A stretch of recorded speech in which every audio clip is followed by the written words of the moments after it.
আমি এক মাস যদি নিজেই আয়না করেছিলাম, দুর্ভাগ্যজনক যে আসলে এটা নিকৃষ্ট কত মানুষ আমি সেখানে দেখছি যে আমার মানে মানুষের কষ্ট যন্ত্রণা, চোখ বাইরে রাখে, আপনারা হাত ঝুলে রাখে, এখানে এখানে পোকা পড়ে যায়, এখানে পোকা পড়ে যায়, আর হাতের এখানে আপনার এইভাবে যখন বেঁধে রাখে এইটা আপনার কাইটে এখানে আপনার পচা বন্ধ বের হয়ে যায়। জানি এই জালেমদের বিচার হওয়া উচিত, এদের কোনো বিচার দরকার নাই, এদেরকে জনসম্মুখে এনে ফাঁসি দেওয়া উচিত।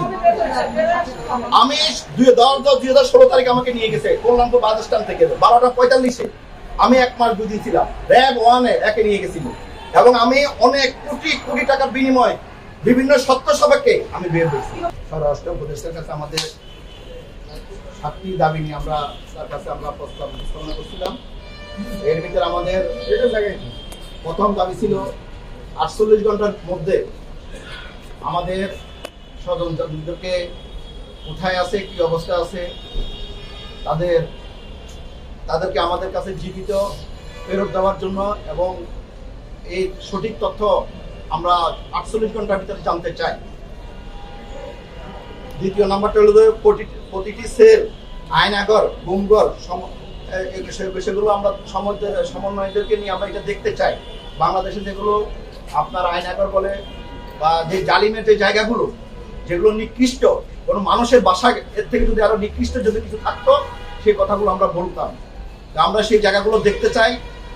দ্বিতীয় নাম্বার হলো যে যাদেরকে মার্ডার বা খুন করা হয়েছে তাদেরকে পরিবারকে প্রমাণস্বরূপ একটি সনদ দিতে হবে। যদি এই সরকার যদি মনে করে, অন্তর্বর্তীকালীন সরকার যদি মনে করে তারা মৃত, তাদেরকে আর পাওয়া যাচ্ছে না, তাহলে আমাদের যে পরিবারগুলো আছে তাদের ছোট মাসুম বাচ্চা আছে, সেই মহিলা কি করবে? তার প্রপার্টি আছে, তার গাড়ি বাড়ি আছে, সে বিক্রি করতে পারতেছে না, তাহলে সে পরিবার চলবে কিভাবে?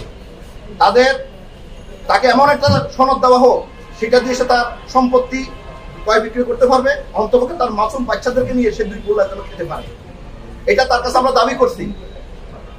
4 নম্বরটা হলো প্রতিটা নিখোঁজ পরিবারকে আর্থিক ক্ষতিপূরণের জন্য, যে তারা তো দীর্ঘদিন অভাব অনটনে কষ্ট করে জীবন সংগ্রাম করে বেঁচে আছে এবং অনেক প্রতিকূলতার মাধ্যমে বেঁচে আছে, তাদের পরিবারের ক্ষতির জন্য।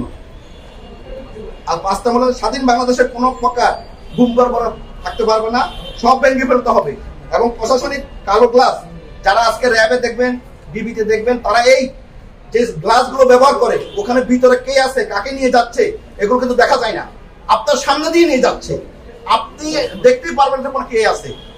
তাদের এই নিকৃষ্ট এই যন্ত্রণা দেওয়া, ওটা দেখলে আমাদের কাছে এখন আতঙ্ক মনে হয়। ওটা দেখলে আমরা ওইটা চাই না, ওই গ্লাস যেন পরিবর্তন করা হোক আর র্যাবের যেন তাদেরকে পরিবর্তন করে নিয়ে আসা হোক।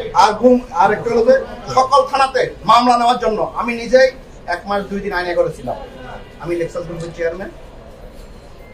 এই যে সেই মামলা করার জন্য আমরা বর্তমান যে অন্তর্বর্তীকালীন সরকারের ডিসি এবং পুলিশ কমিশনের কাছে আমাদেরকে যাওয়া হয়েছে, কিন্তু উনি বলতেছে যে ঠিক আছে, সেটা আমরা কথা বলে দেখবো। আমরা এই জন্য তাদের কাছে দাবি জানাচ্ছি আমাদের যার অবস্থান থেকে যেন থানায় যেন মামলাগুলো নেই, আর গুম খুনের সাথে জড়িত যারা আছে সকলের আমরা বিচার চাই।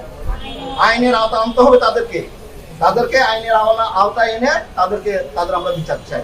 স্বরাষ্ট্র উপদেষ্টা আমাদেরকে আশ্বস্ত করছেন যে সুষ্ঠু নিরপেক্ষ তদন্তের মাধ্যমে এর সুষ্ঠু একটা বিচার আমরা চাইছি, এর বিচার হবে এবং উনি আমাদেরকে যে আশ্বস্ত করছে আমরা ওনার উপর আশাবাদী যে আমরা এর একটা বিচার পাবো।